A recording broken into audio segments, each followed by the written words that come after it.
Hey guys, so we just finished up reading chapter 5 and making inferences. So today is day 6. If you're on our timeline, then it should be Wednesday, April 22nd. If not, totally fine. And today we're going to read chapter 6. Oh, you know what? I meant to look up how to pronounce this concentration camp because I don't know how to pronounce it correctly. I was guessing. So if you guys are ever looking on how to pronounce something, Google will be able to come up with it for you. How to pronounce. My internet just takes a second. And then you can play it. So let's hear.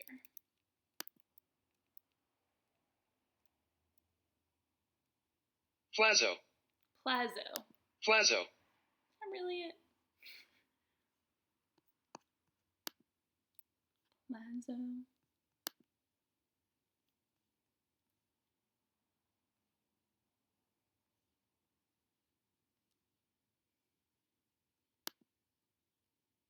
Plazo. Plazo. That's what they said. Plazo.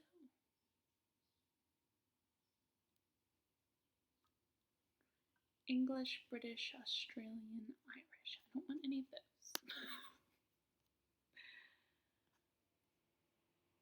Oh, look, Polish pronunciation is płasów.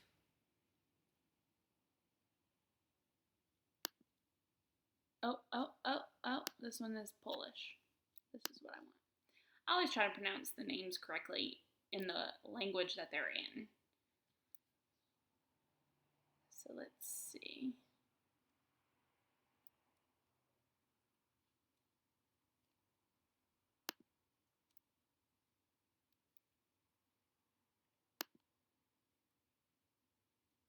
Płaszów. What? Płaszów. So that płasów.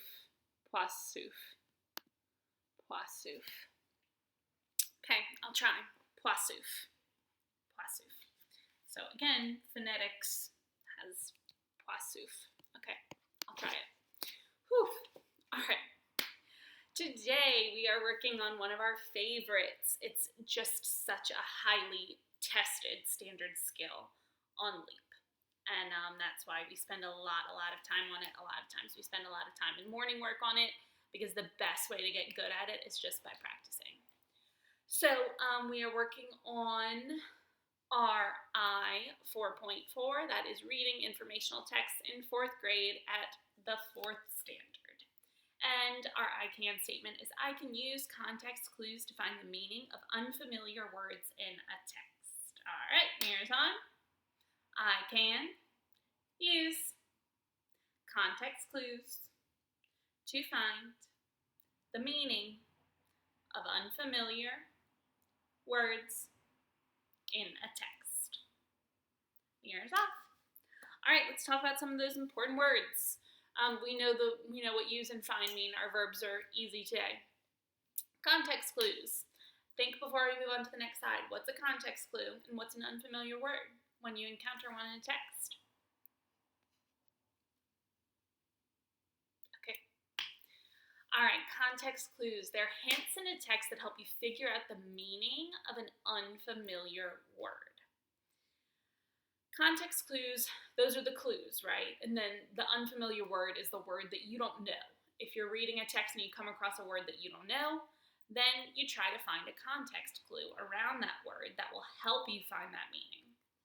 To find those context clues, you read the sentence that the word is in and the sentences around that word to try to find any kind of hint that might help you figure out the meaning of that word. There are 4 major hints that we see. Context clues, this 4.4 standard, is also a standard that can apply to literary text and informational text. No matter what kind of text you're reading, you can definitely always encounter a word that you don't know. And so we can use context clues, or we can look for context clues in literary texts and in informational texts. So there are 4 major context clue types that we can look for. There's a definition clue, so I'm right here in my anchor chart. There's a definition clue, and that's when the author defines that word within the text. Stealing is an infraction, or the act of breaking the law. They tell you the definition right there. There is an example clue where they give an example of the word. Sometimes they even give multiple examples. So she made a school infraction by throwing snowballs at recess. There's your example of an infraction, throwing snowballs. That broke the rules. Then there's a synonym clue. The author includes a synonym of the word to help the reader. Littering is an infraction and a violation of the law. So violation of the law, that would be a synonym, right, to that word infraction. And then there's an antonym where they include a word that is opposite of that word to help the reader find the meaning of that unfamiliar word. Littering is an infraction. We need to respect our school. So the opposite of an infraction is respecting, right, or following the law. So it's not really necessary that you can pick out and be like, that's a synonym clue, that's a definition clue. That's not really necessary.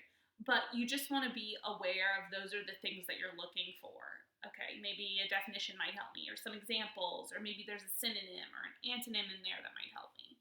So just keep an eye out for those different kinds of context clues. Okay, chapter 6. We are going to read, I already forgot how to pronounce it. Oh, shoot. Poissouf. Oh, it's going to be rough. Poissouf concentration camp. These are some pictures. This is a picture of kind of what a typical concentration camp would look like. These are the barracks where they would sleep in these like kind of long buildings lined up. There is a fence that usually has barbed wire on top of it, so they're really forced to stay in there. There were often piles of garbage and debris and all kinds of other stuff around the concentration camp that they had to that was forced to be in their environment. These are a picture of some of the Jews working in that concentration camp. They did a lot of different kinds of work. Sometimes they would build things for the Nazis to use. They would build things for other concentration camps. They would clean the concentration camp. They would do paperwork for the Nazis, whatever work that the Nazis could give them that they didn't have to do themselves. And then this is a person that we're going to meet this chapter, and you will figure out who that is in a minute. So as you read this chapter, before we start, I want you to pause this video, and I want you to go get a piece of loose leaf or a piece of printer paper or a Post-it, whatever, and I want you to keep track of all the unfamiliar words you encounter. Then when we're done, I want you to go back and see if you can use context clues and find context clues to figure out the meanings of those words. Once you think you figured out the meaning, go up to Google or go find a dictionary and look up the meaning of those words and see if you got it or if you were close. Okay, so pause now, go get a piece of paper to keep track of those unfamiliar words as we go.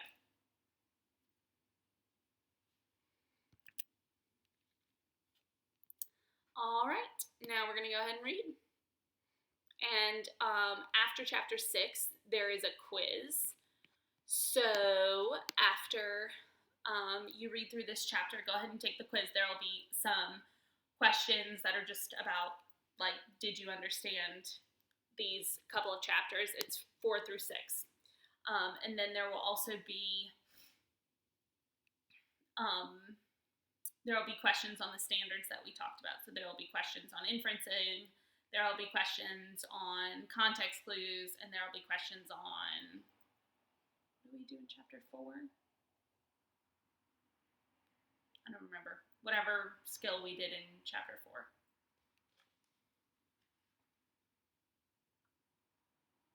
Point of view, right. Author's point of view. Okay, so let's go ahead and read chapter 6. Remember to keep track of those unfamiliar words as you encounter them. The good thing about this is that it's a video. So as soon as you hear or see an unfamiliar word, you just pause it, take note, and then resume. All right.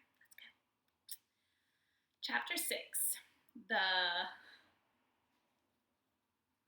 Poissouf concentration camp. Children under the age of 10 were not allowed into the Poissouf camp.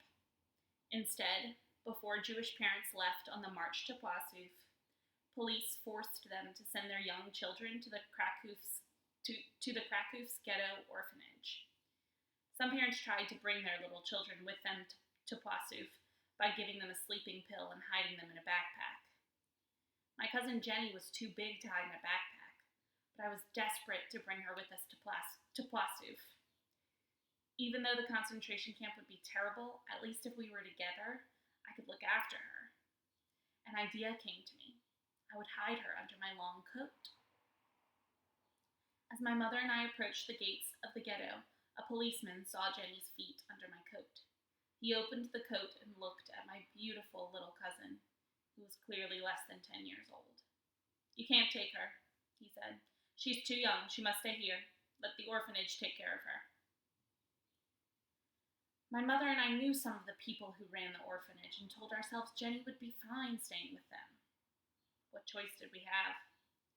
I took Jenny by the hand and together we walked back inside the ghetto. It was only a few blocks down empty streets, past empty buildings. We arrived at the orphanage. Several hundred children had been assembled outside the building. I recognized the woman supervising them. She was a friend of my mother. "Don't worry," she told me, taking Jenny by the hand. "I will take care of her." I kissed Jenny goodbye and walked back to join my mother by the gates of the ghetto for the 2-mile march to Poissouf. Police started the march, and just as we began walking away from the ghetto, we heard gunshots. I felt a terrible chill. Surely the shots were coming from someplace else, not from the orphanage. But as we continued toward Poissouf, someone came up and whispered that the children in the orphanage were being murdered. Could it be true? My mother and I walked on, speechless, too shaken to say anything. Dogs barked and the Nazi security police, known as the SS, yelled, "Mach schnell, hurry!"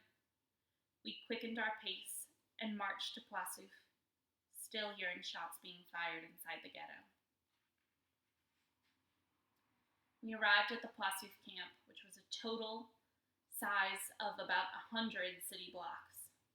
There were 88 barracks in the camp, housing about 25,000 inmates, all of them Jews. When we arrived, police divided Jews from the Krakouf ghetto into groups and marched them to their assigned barracks. My mother and I were pushed into a crowded barack with bunk beds 3 tiers high, like wooden shelves, too narrow to sit up in. Apart from the barracks, Poissouf had one filthy latrine that was always overflowing, a clinic that never had any medical supplies, and workshops where prisoners labored each day. So envision this concentration camp. They had these long barracks where they stayed, and inside of them were bunk beds, but there were 3. She said they were too narrow, too short to sit up in. So you couldn't even sit up in the bunk bed. There was one filthy latrine, which is like a bathroom area. One for 25,000 Jews. And then there was a clinic that never had any supplies. A medical clinic that never had any supplies, and then workshops where they worked all day. We adjusted to the daily routine. At 4 o'clock in the morning, guards made a young musician from Krakouf play his bugle to wake us. Prisoners ran outside and stood at attention for hours while roll call was taken. This was in winter, and many mornings were freezing cold. German officers went up and down the lines of prisoners. If one person was missing, the roll call had to be taken again, and we were forced to stand for more hours, often in rain or snow. There were sick people among the prisoners who could not stand for long, but if they sat down, It meant they were not strong enough to work, and guards dragged them off to be killed. We were always hungry in the Poissouf camp. Hungry, as most people understand that word today, is different from hungry in a concentration camp. Hungry in a camp meant a twisting, painful sensation in your stomach that made you dizzy and weak and never went away. Our hope was that there would be enough food to keep us alive until the next morning. Our food was also not food as most people understand that word.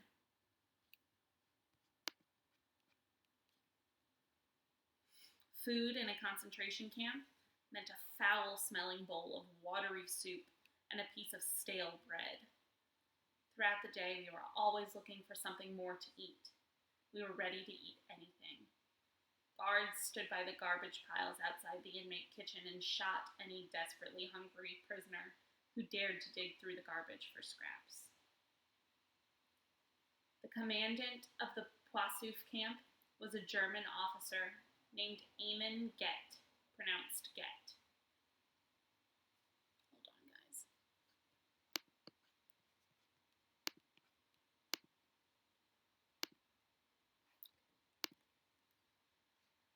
We heard that Get had grown up in Vienna, the culture capital of Austria, so we hoped he would be a reasonable man. He turned out to be just the opposite. He was horrible and inhuman. So there's an antonym context clue right there, right? Hopefully you're still taking down those words that you don't recognize.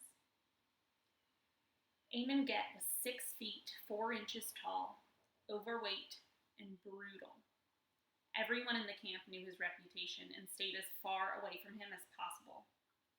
He lived in a villa on a hill about 100 yards from the main gates of Poissouf. Each morning he stood on the balcony of his villa, aimed his rifle at people coming and going inside the camp, fired his gun, and killed prisoners at random. My Uncle Roman worked as a painter in Poissouf. One morning the guards put him to work painting one of the barracks. Eamon Get came to inspect the work. He looked at the barrack, then drew his pistol and shot and killed my uncle. Roman had done nothing to provoke him. Get had no reason to kill my uncle other than his disdain for human life. Prisoners who had been in Poissouf for some time told us Get never ate his breakfast without shooting at least one person first. Killing made him happy. Some days Get forced us to witness prisoners being murdered. These poor people may have been guilty of some minor offense, such as stealing potato peels out of the garbage. But it didn't matter. They were Jews, and that was reason enough for Get to have the guards kill them. Life in the Krakow ghetto had been harsh, but that was nothing like what we saw in Poissouf, where every day Commandant Get committed terrible acts. Thankfully, during that terrible year in Poissouf, I began hearing the name Oskar Schindler. So now make an inference about who Oskar Schindler might be and how he might affect Rena's life. Okay, hopefully you took down some unfamiliar words that you encountered as we read. Now I want you to go back and try to find context clues for those unfamiliar words. Remember, read the sentence that contains the word and the sentences around it, and see if you can find any clues or hints that might help you figure out the meaning. Make a good inference on what the meaning of that word is, and then use Google or a dictionary, an online dictionary, to find the actual meaning of the word and see how close you got. All right, kiddos. See you soon for Chapter 7. Love you, miss you, mean it.